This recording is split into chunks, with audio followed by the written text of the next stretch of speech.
Kamusta mga kapet?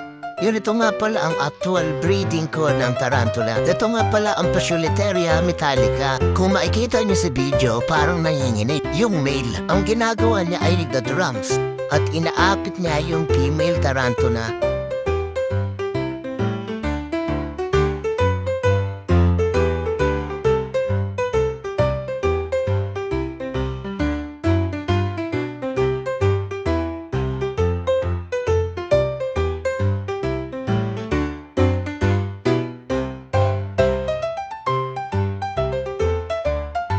Dito nga ay nagre-response na yung female. Sa mga ganitong breeding, oras ang tinatagal nito. Tatagain mo lang. Hindi ko kasi sila pwedeng iwan. Pwede kasing kainin ng female ang male.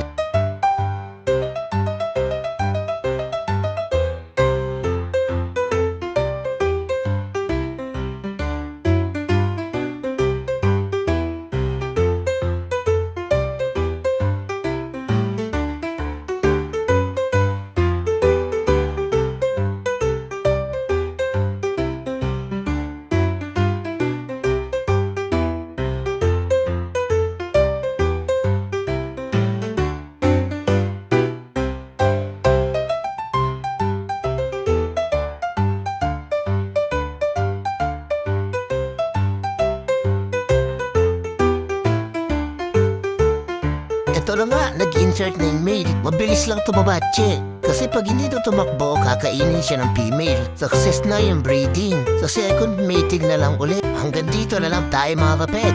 Please like, share, and follow my page. Maraming salamat mga kapet. Happy keeping!